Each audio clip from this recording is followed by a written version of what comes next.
Oh guys, tayo pinalad ngayon araw na ito sa paghanap ng alimango. Bukya tayo simula kanina ng alas 7 ng umaga, hapon na ngayon, alas 3 na pasado. Kaya gagawin na lang natin, kumuha na lang tayo ng tuyong sanga ng kahoy, marami dyan, para mayroon tayong may uwing panggatong. Hindi naman masayang yung araw natin. Kumuha tayo ng mga sanga ng kahoy na tuyo para mayroon ay panggatong.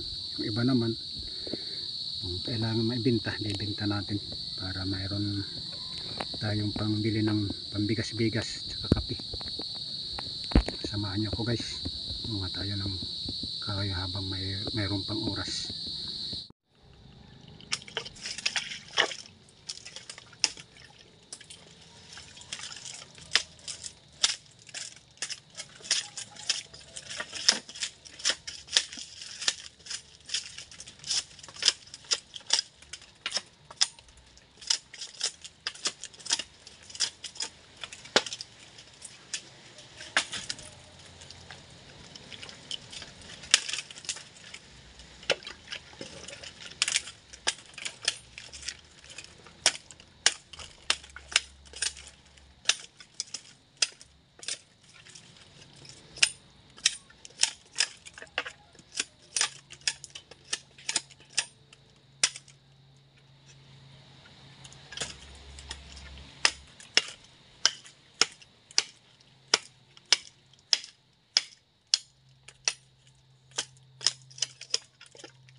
Hindi man tayo sinerte sa pangalimango, dito na rin tayo sa pangahoy.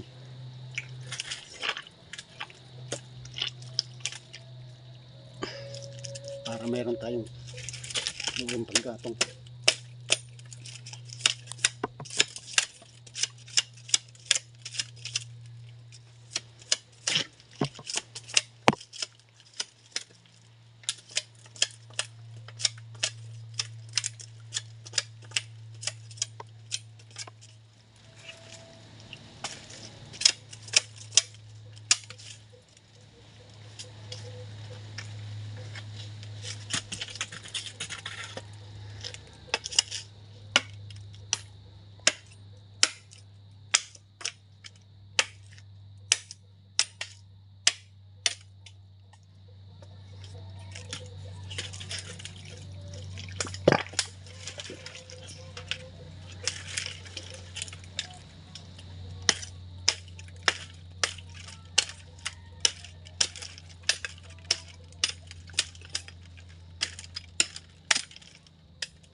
Guys, uwi na tayo.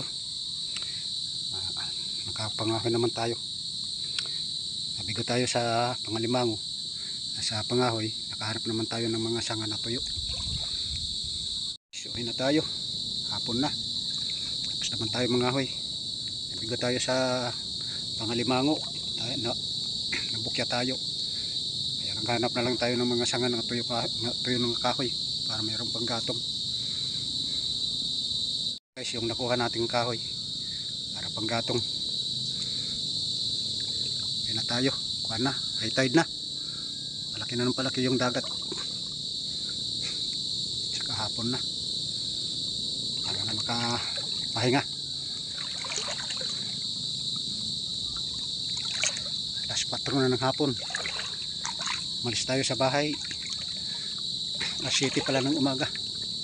Tapos ngayon alas 4, andito pa tayo sa sa mangrove. Tapos lang pala natin pangahoy. Kaya uwi na tayo. So guys, abangan nyo yung susunod kong video. Huwag niyong kalimutan mag-subscribe, follow, mag-share.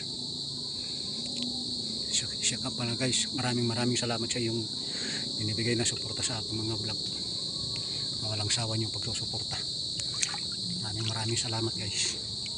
Bye guys.